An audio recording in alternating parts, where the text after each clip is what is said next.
चलिए तो आज हम देखते हैं कि क्या है मेरा हमारे परिवेश के पदार्थ के क्लास 9 का तीसरा दिन है ना। तीसरा दिन से है जो आज हम कराने वाले। इससे पहले क्या करा चुके थे?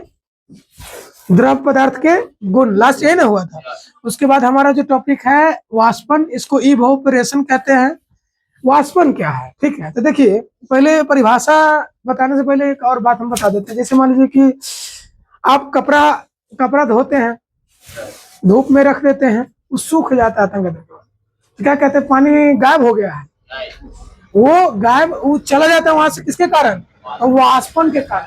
कहने का मतलब, अगर पानी को देखते हैं कि नदी तालाब में धीरे धीरे कुछ दिनों के बाद पानी कमने लगता है, कमता है कि नहीं? तो कमने का क्या क्या कारण है? जैसे बारिश होता है, देखते कि पूरा खेत में सुतर पानी लगा हुआ है तो पानी कम जाता है। तो देखिए, दो कारण है। पहला कारण है कि वो रिस कर कुछ धरती के अंदर भी चला जाता है। अधिकांश जो भाग है वो क्या कहते हैं, वाष्पन के द्वारा वायुमंडल में चला जाता है। ठीक है। जैसे देखिए कि आप गर्म करते हैं, तावा में अगर पानी रख लीजिए, तावा चाहे जो भी बर्तन है आपके, उसमें पानी रख के गर्म करते हैं। गर्म करने के बाद कहते हैं गायब हो जाता है, क्या कहते हैं, पानी जर गया। पानी जरता नहीं है, वो गर्म होकर वाष्पन में चेंज होता है, वाष्पन की क्रिया होने लगती है, जिसके कारण वाष्प बन जाता है। देखिएगा, जैसे कभी कभी चावल भी बनाए होंगे तो ऊपर से रख देते हैं ढकना, नीचे से गर्म करते हैं और उसको हटा के देखते हैं कि पूरा पानी लगा हुआ है कि नहीं? कभी कभी लग जाता है ना, हाथ में बड़ा गर्म होता है, हवा है ना, लग जाएगा तो पानी लेकर हो जाएगा, मोड़ पक जाएगा। देखिए, ढकना हटाइए तो ढकना में बहुत सारा पानी लगा होता है ना। तो क्या होता है कि ये वाष्पन की क्रिया के कारण ऐसा होता है। तो वाष्पन वही कहता है जिस प्रक्रिया द्वारा जल जो है, पानी जो है, वाष्प मतलब धुआं जैसा हो जाएगा, वाष्प में चेंज हो जाएगा, वाष्प में परिवर्तित हो जाता है, उस प्रक्रिया को क्या बोलते हैं? वाष्पन कहते हैं। ठीक है। जिस प्रक्रिया द्वारा जल वाष्प में परिवर्तित होता है, उस प्रक्रिया को हम वाष्पन कहते हैं। ठीक है। जिस प्रक्रिया द्वारा जो जल है किसमें चेंज हो जाएगा? वाष्प में। जैसे मान लीजिए कि एक पतीला कैसन होगा, जैसे मान लीजिए कि ये पतीला है, ठीक है। इसमें क्या कर रहे हैं हम? पानी दे रहे हैं, गर्म कर रहे हैं, मतलब ये गर्म कर रहे हैं, ठीक है। तो देखो, इसमें अगर पानी है तो वो क्या होगा?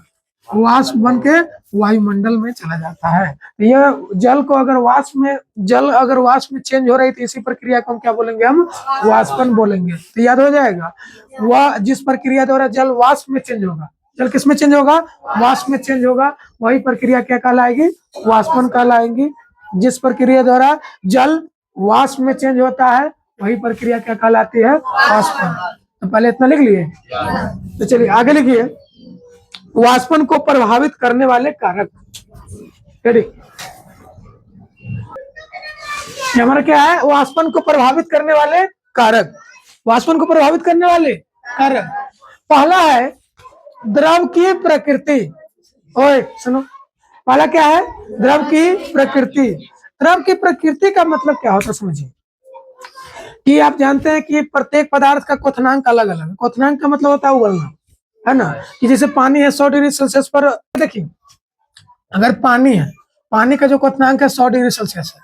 उसी प्रकार है ईथर है, ईथर एक पदार्थ होता है, ईथर है जो 34 डिग्री सेल्सियस पर उबलता है। ठीक है। तो सबके पदार्थ का क्वथनांक अलग अलग है। तो प्रकृति कहने का मतलब है कि जिस पदार्थ का प्रकृति जिस प्रकार का होगा, उसी टाइप से, मतलब कोई जल्दी पदार्थ उबल जाएगा, कोई कम में पर। जैसे देखिए, पानी को उबलने के लिए 100 डिग्री सेल्सियस पूरेगा तब उबलेगा, मगर ईथर को गर्म कीजिएगा ना, 34 क्या, हाथ हमारा शरीर का तापमान होता है 37 डिग्री सेल्सियस। अगर हाथ पर रख लेंगे ना तो वो अपने उबलने लगेगा हाथ पर रखने से, तो लगा सर जी हमारा पक जाए।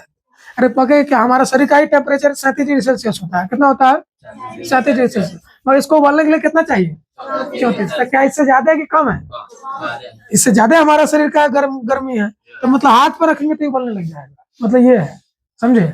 तो वही द्रव की प्रकृति कहने का मतलब है कि जिस पदार्थ का क्वथनांक जितना ज्यादा होगा वो कम देरी से उबलेगा, जिस पदार्थ का क्वथनांक जितना कम होगा वो जल्दी उबलने लगेगा। जिससे दोनों में कौन जल्दी उबलेगा, बताइए? ईथर। क्यों? क्योंकि इसका क्वथनांक क्या था? कम था, और जल का क्वथनांक क्या था? ज्यादा। लिख दीजिए, इसमें लिखिए सामने से, लिखिए जिस पदार्थ का क्वथनांक अधिक होता है वह देरी से उबलता है, वह नहीं सॉरी, जिस पदार्थ का क्वथनांक अधिक होता है उसका वाष्पन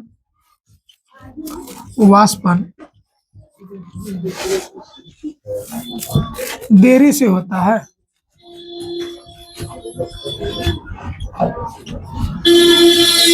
तो जिस पदार्थ का क्वथनांक अधिक होता है उसका वाष्पन क्या होगा? देरी से होगा, जल्दी नहीं होगा। जैसे अगर हम जल में और ईथर में बात करें, किसमें? जल में, ईथर में, तो कौन जल्दी उबलेगा, कौन लेट से उबलेगा? बताओ। क्या कि इसका होता है 100 डिग्री सेल्सियस और इसका होता है 34 डिग्री सेल्सियस, तो जल्दी कौन उबलेगा? तो ईथर जल्दी उबलेगा, ये जो है जल थोड़ा कम लेट से उबलेगा। ये बात याद रखिए, ठीक है। जिस पदार्थ का क्वथनांक अधिक होता है उसका वाष्पन देरी से होता है, जैसे जल और ईथर। जल का क्वथनांक है जो अधिक है, ये तंगा देरी से उबलेगा, ईथर क्या है? जल्दी ही उबल जाएगा, ठीक है। मतलब वाष्पन होने लगेगा जल्दी से, सॉरी उबलने की बात नहीं, वाष्पन ज्यादा जल्दी से होने लगेगा, जल्दी से गायब होने लगेगा। उसके बाद है सुनो, द्रव का ताप।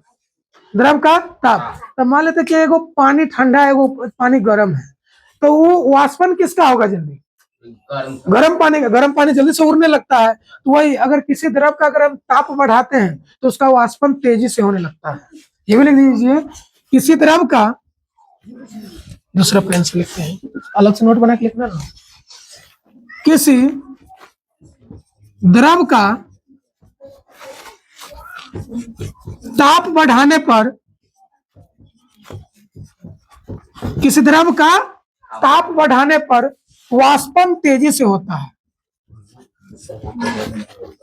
वाष्पन तेजी से होता है, समझे?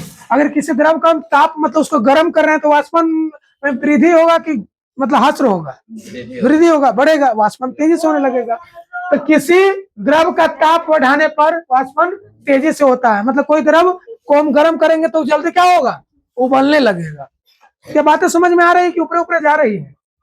आ रही है ना। किसी द्रव को अगर ताप बढ़ाएंगे, गर्म करेंगे तो वाष्पन जल्दी हो जाएगा, जल्दी पानी सूख जाएगा। इसे मान लो वो छिपा में रख लेती पानी, वो तवा पर चढ़ा लेती पानी, गर्म कर रहे हैं, तो जल्दी से वाष्पन किसका हो जाएगा? तवा वाला पानी है, उसको गर्म कर रहे हैं। और उसके बाद है द्रव का पृष्ठीय क्षेत्रफल। सुनिए, जैसे द्रव का पृष्ठीय क्षेत्रफल जिसका ज्यादा होगा वो जल्दी से वाष्पन होगा। ये क्या कहने का मतलब क्या है? जैसे कहने का मतलब, मान लीजिए कि 2 पानी है रखा हुआ, एक तरह है पानी, मान लो कि एगो गिलास में रख दे है पानी, ठीक है, एक गिलास में रखा, और दूसरा जो पानी रखा हुआ है छीपा में रखा हुआ पानी। छीपा जानते हैं?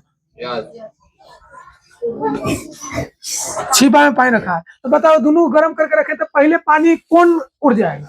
कहा कि इसमें पानी जो रखा हुआ है ना बहुत दूर में रखा हुआ है, इसका क्षेत्रफल ज्यादा है, तो ज्यादा क्षेत्रफल है तो जल्दी वाष्पन उड़ जाएगा। और इसका क्षेत्रफल कम है, मुंह जैसे देखते हो कि चाय पीने जाते हैं तो कहते हैं छिपा में रखें, छिपा में नहीं, चाय छिपा में नहीं रख सकते हैं। मतलब अगर कोई चीज को ठंडा करना है तो क्या गिलास में देते तो पानी देता है तो जल्दी से गर्म रहता है बहुत देर तक, मगर उसी को ठीक है बाटी में रख दो तो जल्दी से क्या हो जाता है? ठंडा हो जाता है। इसका मतलब है क्षेत्रफल अगर बढ़ेगा ना, क्षेत्रफल बढ़ेगा तो वाष्पन तेजी से होगा, और क्षेत्रफल घट जाएगा, ठीक है, तो वाष्पन कभी घट जाता है। तो याद रखिएगा, क्षेत्रफल बढ़ने से, लिख लो, क्षेत्रफल बढ़ने से, क्षेत्रफल बढ़ने से, क्षेत्रफल बढ़ने से वाष्पन तेजी से होता है, तेजी से होता है। क्षेत्रफल बढ़ने से वाष्पन क्या होता है? तेजी से होता है। वायु का वेग, आज सुनिए एक और बात, वायु का वेग कहने का मतलब आप कपड़ा धोइए, ठीक है, तो आप एक है कि ऐसा जगह पर रखिए जहां पर हवा हुआ नहीं पाता है, एक ऐसे जगह पर रखिए जहां पर हवा बह रहा है। तो बताइए कहाँ का कपड़ा जल्दी सूखेगा? जहां पर हवादार जगह है वहां का हवा मतलब कपड़ा क्या होगा? जल्दी सूखेगा। इसका मतलब है कि जहां पर वायु तेज चलेगा वहां वाष्पन भी जल्दी होगा, ठीक है। वायु का वेग से वाष्पन जल्दी होता है। देखिए, वायु का वेग अधिक होगा, चाहे अधिक होने से वाष्पन तेजी से होता है,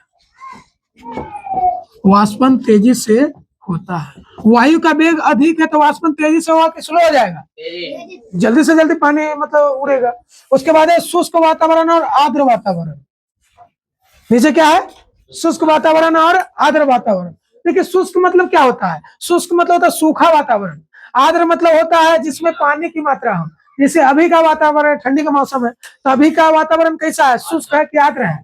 नहीं, आर्द्र। हाँ, आर्द्र मतलब होता है जिससे पानी की तंगा मात्रा हो। तो अभी देखते हैं कि अभी वातावरण में पानी देखते हैं कि ओस टाइप का गिरते रहता है।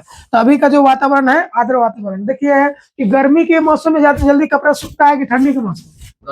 गर्मी। क्या कि उस वक्त जो गर्मी में है ना, शुष्क वातावरण मतलब पूरा सूखा रहता है, रूखा सूखा वातावरण रहता है, उसको बोलते हैं शुष्क वातावरण। एक होता है आर्द्र वातावरण जिसमें पानी की मात्रा हो, जैसे अभी के वातावरण में क्या पानी है कि नहीं, उस टाइम में गिरता है तो अभी जल्दी से कपड़ा नहीं सूखेगा। इसका मतलब हमारा अभी जो वातावरण कैसा है? आर्द्र। तो मतलब ये जल्दी से आर्द्र वातावरण में कपड़ा सूखेगा कि शुष्क वातावरण? शुष्क वातावरण में जल्दी से कपड़ा सूखता है और आर्द्र वातावरण में कपड़ा सूखने में थोड़ा लेट लगता है। तो लिख लीजिएगा नीचे, क्या लिखिएगा? इसमें वाष्पन तेजी से होता है, शुष्क में क्या होगा? वाष्पन तेजी, शॉर्टकट लिखा देते हैं। आर्द्र वातावरण में वाष्पन कम होता है, शॉर्टकट लिख दो, कितना उतना लिखा जाए। क्या शुष्क वातावरण में वाष्पन क्या होगा? तेजी से, और आर्द्र वातावरण में वाष्पन कम होगा। चलिए, और आगे भी पढ़ोगे क्या? लो ना भाई लो।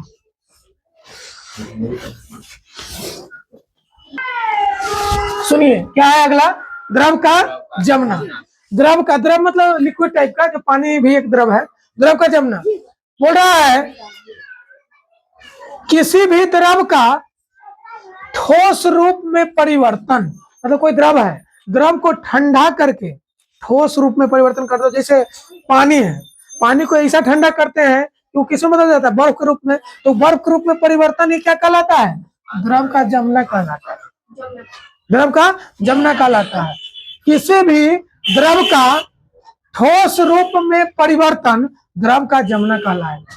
किसी भी द्रव है, द्रव को अगर ठंडा करके ठोस में बदल दिया, मतलब जैसे पानी है, लिक्विड है, और उसको ठंडा करके बर्फ में, बर्फ ठोस होता है कि नहीं? ठोस होता है। ठोस रूप में परिवर्तन कर देते, तो वही क्या है? द्रव का जमना। जैसे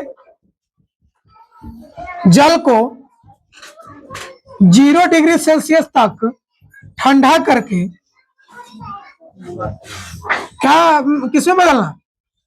बर्फ में बदलना क्या है? द्रव का जमना है। अगर जैसे हम जल को हम ठंडा करते कितना डिग्री सेल्सियस तक? 0 डिग्री सेल्सियस तक, तो किसमें बदल जाता है? बर्फ में बदल जाता है। तो ये बर्फ का जमना कहलाएगा। उसके बाद है वायु में उपस्थित जल वाष्प। जल वाष्प मतलब पानी की मात्रा, छोटे छोटे कण। तो जब वायु में उपस्थित जल वाष्प, मतलब जल वाष्प मतलब समझ रहे हैं ना, पानी के छोटे छोटे कण। तब जब वायु में उपस्थित जल वाष्प की मात्रा क्या कहलाती है? आर्द्रता का कहलाती है। जब वायु में जल वाष्प की मात्रा होती है तो जल वाष्प की मात्रा को हम क्या बोलते हैं? आर्द्रता। जैसे अभी के मौसम में देखते हैं कुहासा टाइप की गिरते रहता है, पानी गिरते रहता है, उसी पानी को हम क्या बोलते हैं? आर्द्रता कहते हैं। याद हो जाएगा। वायु में उपस्थित जल वाष्प की मात्रा आर्द्रता कहलाती है। जैसे भीगा हुआ कपड़ा शुष्क वायु में, शुष्क वायु मतलब सूखा वायु में क्या होता है? शीघ्रता से सूख जाता है। जो भीगा हुआ कपड़ा है शुष्क वायु में क्या होगा? शीघ्रता से सूख जाएगा। परंतु जो शीघ्रता मतलब जल्दी से होता है, शीघ्रता से सूखता है। जबकि आर्द्र वायु मतलब जिसमें पानी की मात्रा, अभी कैसा वायु है? आर्द्र वायु है। जिसे चलते हैं तो लगता रहता है कि पानी उन्हीं घुस रहा है, जैसे साइकिल से चलाते हो बरोबर। तो आर्द्र वायु में सूखने के लिए क्या लगता है? अधिक समय लगता है। और शुष्क वायु में कपड़ा जल्दी से सूख जाता है। ठीक है, आज के लिए इतना ही रहने दें क्या? अगला दिन और कर देंगे।